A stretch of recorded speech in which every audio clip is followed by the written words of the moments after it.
Hey guys, welcome back to the String Things channel. If you're tuning in for the first time, welcome. Glad to have you here. My name is Mel. I'm a stay-at-home mom living in Vancouver, and this channel is where I chat about my knits. Today, I wanted to start off by saying huge thank you to Caroline of Caroline Knits. I'll put her handle in the description below.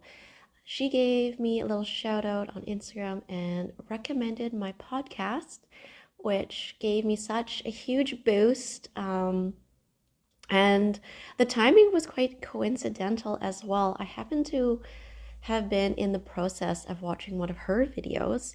The video I was watching was the one titled Why I Don't Want to Be a Knitwear Designer.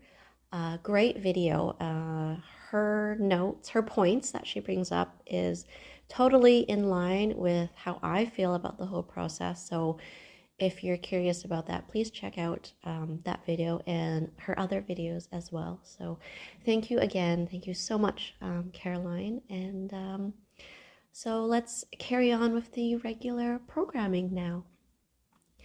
So my daughter just had her birthday, end of October. She is now 2. We had a big party for her, and her birthday is the day before Halloween, and we also had her party on the actual day of her birthday as well. And we had put it out to our friends that they could dress their kids up in Halloween costume, but it wasn't going to be an actual Halloween themed party. My husband had come up with the idea of dressing Darcie up as Red Riding Hood, and I knit her a costume, which I showed in my last episode. I also shared our difficulty in getting Darcie to try it on. Those of you with toddlers may, feel the same pain that my husband and I did. It was probably a good solid almost 2 weeks leading up to her birthday party of mostly my husband trying to convince her to wear it. He tried, would you like to get cozy? Oh, are you cold? Would you like to drape this over your body? Because she loves wrapping herself up in blankets. So he thought, the strategy of, the snuggle, cozy route was going to be the way to convince her, but no. So about 2 days before her party, my husband and I had a little sit down, trying to strategize, how are we going to get her to even put this thing on? So I thought maybe if we changed it to, the language to a jacket and actually making armholes. So as a last ditch effort, I cut armholes into the hooded cloak thing, that whatever you want to call it, the costume. And my husband also added that perhaps removing the ribbon would make her more comfortable, because maybe the ribbon tie was pressing against her neck in some way. So here is the costume. Sorry, I don't have it on a nice hanger like I did last time, but the ribbon around the neck is gone. There's something about when I hold up red, the lighting just goes kind of blown out with this camera. I don't know why. Anyways, what I did was I put this over top of a jacket that I know Darcie fits, and like on a hanger, and kind of had it draped over, and I used the armholes of the jacket to guess where to cut the armholes for the costume. This is acrylic yarn, so I couldn't rely on felting to keep the stitches secured. So I did do a crochet slip chain on either side of where I cut. So this is the steeking method for those of you that want to look this up. And I cut an armhole, well, 2 armholes, and you can see the yarn ends coming out, but whatever, like it actually stayed on, like the hole has not gotten any bigger than what I originally cut it as. And you know what? This actually worked. Once we referred to it as a jacket, Darcie wore it around the house, and on the day of her party, she actually wore it for the entire party, like duration of the party. So it was like, 4 in the afternoon till like 7 at night kind of thing. So yeah, unfortunately we couldn't really convince her to also hold. I have like a wolf stuffed animal in a little basket. Couldn't get her to do the whole like pose of, I'm Little Red Riding Hood. We did get some photos of her though. I'll pop the best one I can find so you guys can see. But yeah, whew. I'm gonna call that as the first successful attempt at getting a toddler into a Halloween costume. Darcie had quite a gross runny nose, so we didn't actually end up going out for Halloween. So she has not yet tried trick-or-treating. We stayed at home. My husband actually ended up staying at home because Halloween was a Monday. My husband caught whatever Darcie had, and he stayed home, and we opened all her birthday gifts that day. All the ones that we got from her friends. We gave her a gift on her actual birthday, and one of those was an animal that I hand knit for her. Oh, before I show you, I'm not used to this, but I'll show you guys what I'm wearing today. It's gonna be awkward. Do my best. I don't know why I always have to do some sort of sound effect when I show something off. Wow. Sorry, it's really long. It's a really big, cozy jacket. It might look familiar because it is the same pattern as the jacket I shared in my very first YouTube video. This is the True North sweater jacket. I can never remember which word they use. Free pattern on your inspirations. I'll put a link to the pattern in the description. So in my first video, I said I showed the sweater and then also showed that I ended up knitting something too small for me. So to correct that, I still was determined to have a nicely fitting jacket from that pattern, but I think I ended up going like too big. But I actually like how it fits. So even though it's bigger than I originally planned, it really worked out well that it ended up being the size that it is, because it's just the perfect cozy like cabin camping type jacket. I actually did sew in, you can't see because my hair, but I actually did sew in a zipper. That was my first time adding a zipper to a knitted garment. At first tried running this through my sewing machine, but it was just too thick and my sewing machine didn't like that. So I had to do it by hand, and that took a long time, but I did it.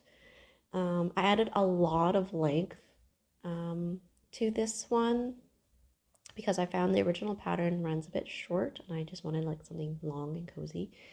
So yeah, True North knit jacket. This is all knit in Michaels, or yarn from the craft store Michaels. It's a wool acrylic blend, 50-50 blend. So yeah, it needs some love. It needs a good shave, but I'll get to it when I get to it. I don't actually really wear this jacket out. I had maybe once when I was like first made it, and I was like so proud of it. And then for some reason I just never wore it again out. But I wear it inside the house. It's a great inside house like cozy jacket where you don't want to look like a complete slob. Yeah. Okay, so on to Darcie's hand knit birthday present.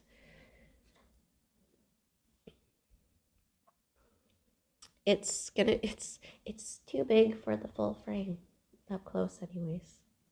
Woo!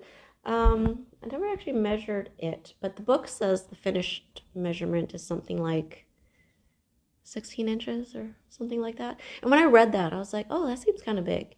But then once it's done, I'm like, whoa, this thing is tall. So here she is. This is Sophie the Tiger. And the pattern is from a book called Knitted Wild animal friends. And there's 2 books from this author. The author is Louise Crowther. So she's got knitted wild animal friends and just knitted animal friends there. I haven't made anything from the first book yet. This was kindly gifted to me from one of my lovely cousins.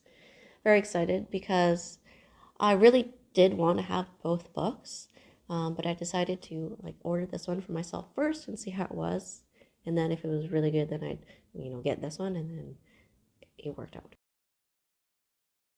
So what can I say about Sophie the Tiger? The instructions, they're all there. So it's very detailed, how to do the color work, how to, seam the individual pieces together once you've stuffed them, how to sew all the parts together. It's all in there. It's not a beginner pattern, but if you are adventurous and willing to try and maybe supplement by watching a few YouTube videos, you will get there. One thing I do want to mention is that there was no written instructions for how to actually embroider on the nose. So that was the only thing I found that was missing.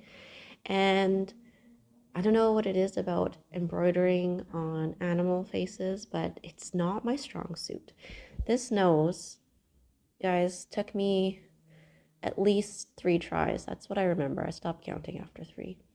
But the stitching in on the sample actually goes horizontally to make the kind of triangle shape, and I started doing that and I didn't like how it was coming out, so I was like, okay, let's try going vertical, and I started putting the stitches in, but then I kind of overloaded one side of the nose, so it was kind of thicker on one side, and then it wasn't even looking, so I pulled it out again.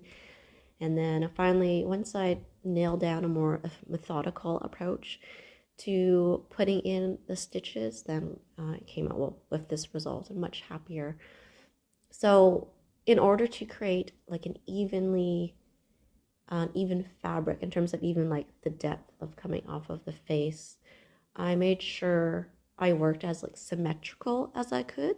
So that meant working a stitch, to the far left of the nose, and then working one on the far right, and then back to the left, and then to the right, and not necessarily worrying about getting the stitches really close together on the first pass, and then do the same thing again, left, right, left, until I could fill up the space to create the nose, and then it came out pretty even. And then added the black for, I guess, kind of defining the nose. Yeah.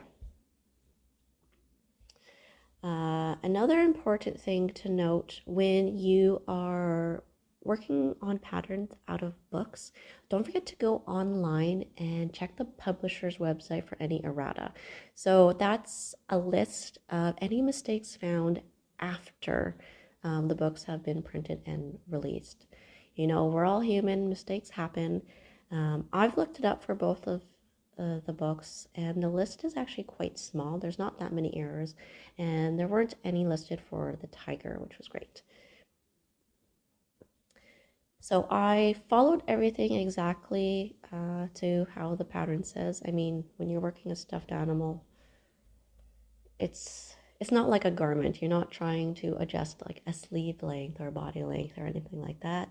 I'm going to follow the pattern exactly for an animal. Where I differed, though, was for the eyes.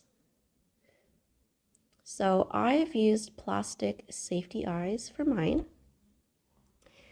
This book, all the animals have little buttons for the eyes. You can't really tell, but they're tiny. They're 6 millimeters, and I use the same size safety eye for mine.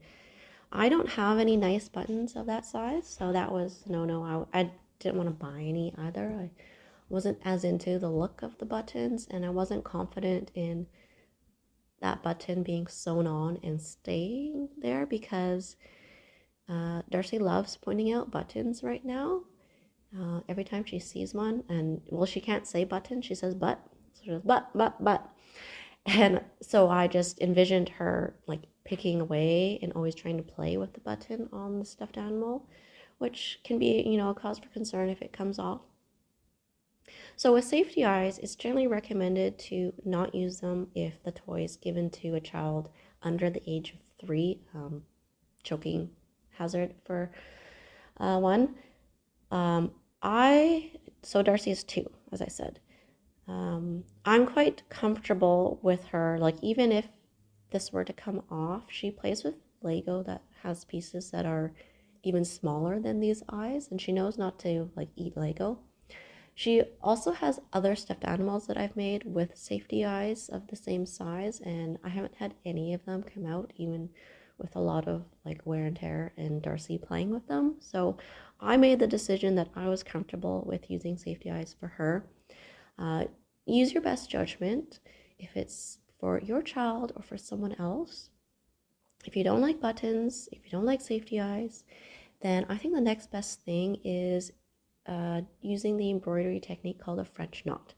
And I have one here on a bear that I made last year for Darcie. Say hello to Beary Styles. Made him last year, and I was still really into that song Watermelon Sugar from Harry Styles, because after making the shirt for this bear, it made me think of watermelons, which made me think of that song. So I named him Beary Styles. But this bear is actually, I can't remember the designer's name. I'll put all the information in the description for you guys though. But this is a pattern that you can buy online. And I have used worsted weight yarn and used the French knot technique to create the eyes. And they're relatively like, it's like a little knob or knot. So it's pretty three-dimensional. Sorry, it's black. It's really hard to see any sort of real detail on there. But yeah, French knots for eyes is the next best thing compared to safety eyes, or the best thing if it comes to when it comes to safety. Okay, yeah. I really liked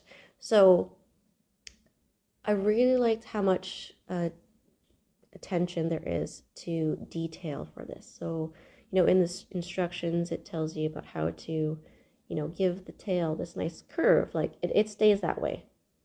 And the book will tell you how to make it stay that way. You know, it's very clear where to sew the legs onto the body, and the pictures in the book are quite clear. You can just look at the picture and figure out where to sew all the rest of the parts, and how the parts are sewn on is explained in a really nice way to attach all the parts. Yeah, I wouldn't change anything. I think the pattern's great. I guess if I were to ever make the tiger again though, I would maybe try a little harder to have nicer tension for the face. It could also be a little bit about how I stuffed it, but I find my face, let's see if you want to focus, I might have to insert some other footage of it, but the stitches are kind of like stretched out a bit on the side. It's like my tension changed that area. I really like how the stitches, like where she's designed where like increases and decreases go to create the facial features is amazing. Yeah, my husband says this might be the best one I've ever made, so we'll see. I have plans to make the giraffe as well. I can show you guys that one real quick. If you guys watch Well Love Knits, she made the giraffe. Oops. And I do have the yarn for the giraffe as well already. Probably something I'm going to wait until next year, like in spring when it's too hot to knit with wool, I'll cast on the giraffe. Okay, so the tiger is the only finished object I have to share. Hey guys, editing Mel here. Yes, I know, same jacket, but new day, guys. I realized that I didn't talk about the yarn for the tiger at all, and I thought it's worth mentioning. So I did use the recommended or the listed yarn as stated from the book, and the yarn is, let me pop it up here for you guys, Scheepjes Stonewashed yarn. And this is all the yarn I have left over, which is quite a bit. So when knitting animals, it's kind of, I always expect to have a lot of extra yarn, and this is usually a case where you don't want to buy that like extra skein of yarn in case you think you're going to run out, like you might often find yourself doing with garment knitting. Opposite case with animals, you actually always have extra in my experience. So the pattern calls for 2 of the yellow yarn and 1 of each as I'm holding in my hand. I didn't actually crack into the second yellow ball until, like, I was almost done the entire tiger. I think I just had 1 leg left to do, like 1 body part. So this is almost a full skein here.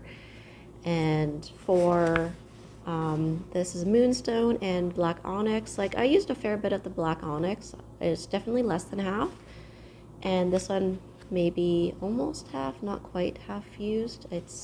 I didn't weigh them. I probably should have weighed them, but there's a lot extra.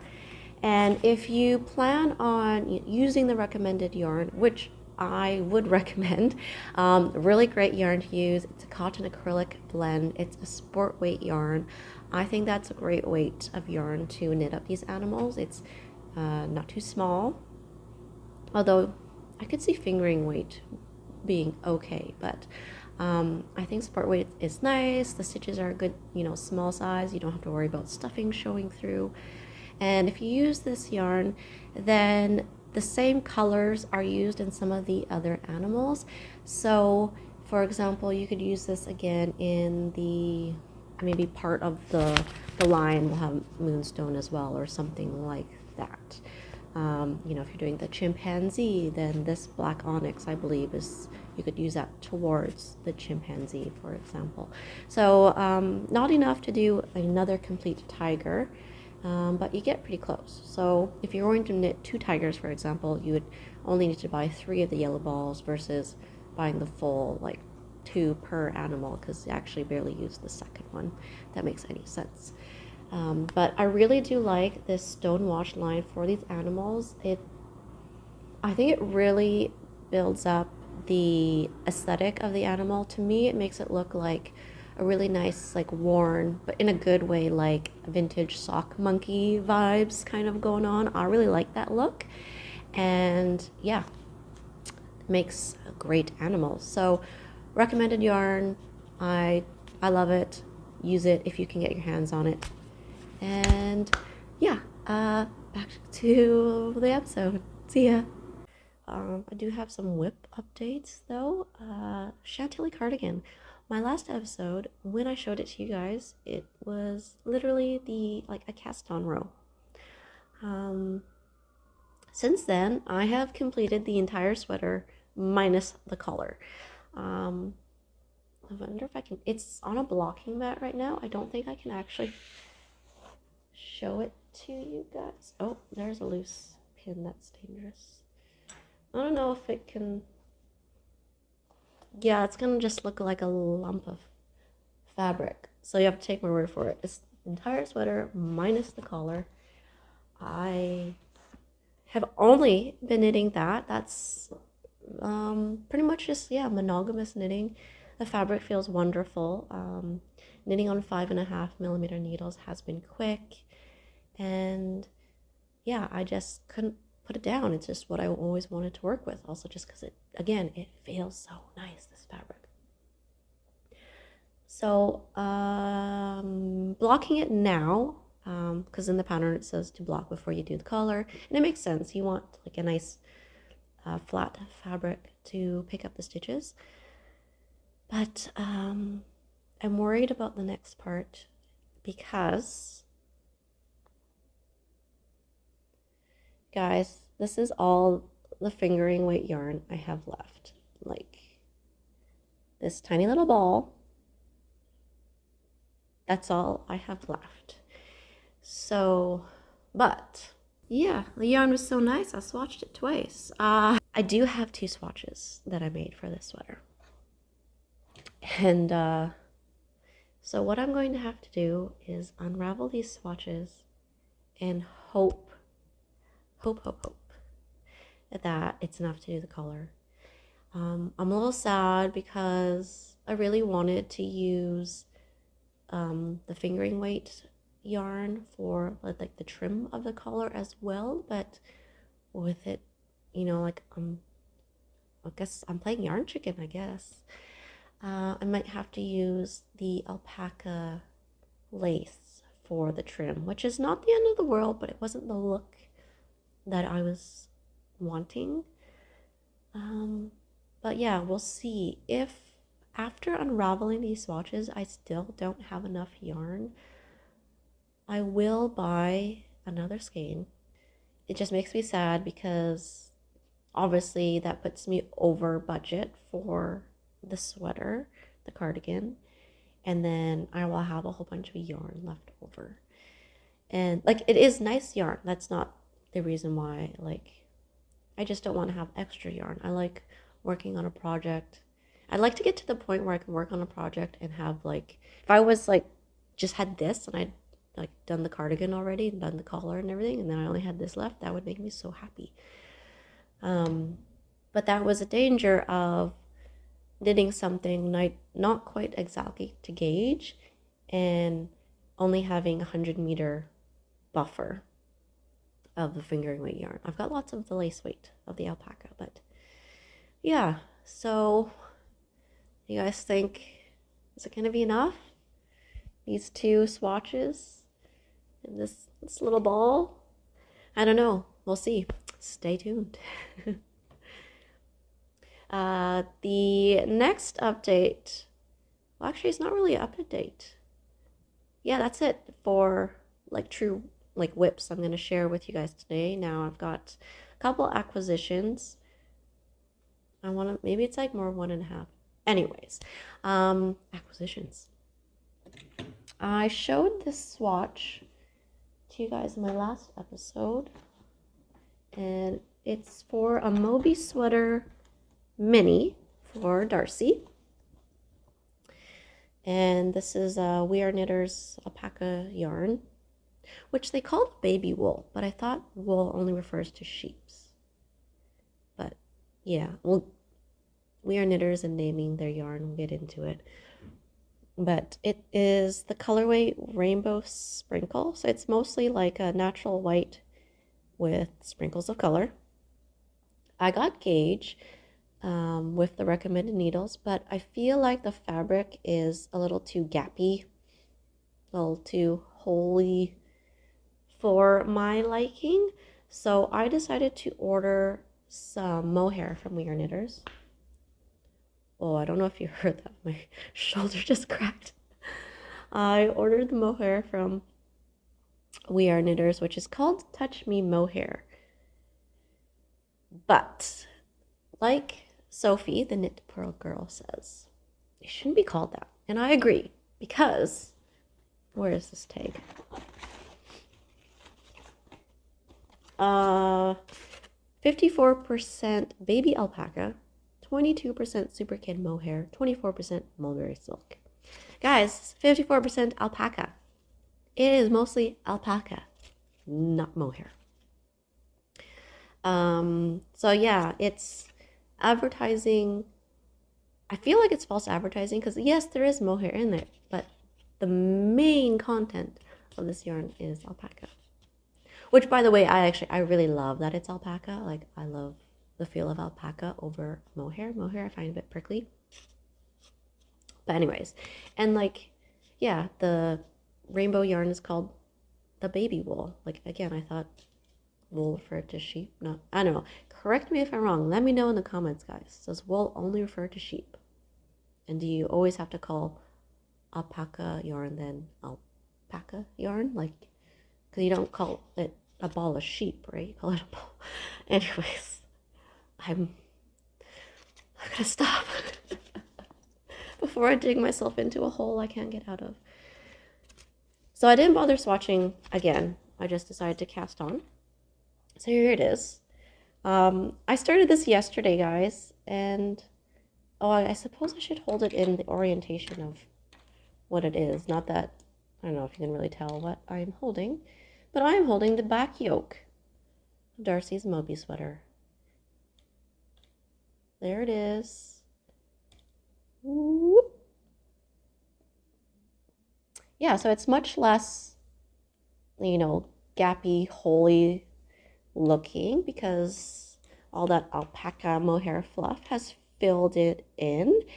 And guys, I am so jealous because this is so soft. In case you didn't hear that, it is so soft. Because yeah, it's mostly alpaca, so alpaca is super soft. Wow, can you be any more redundant?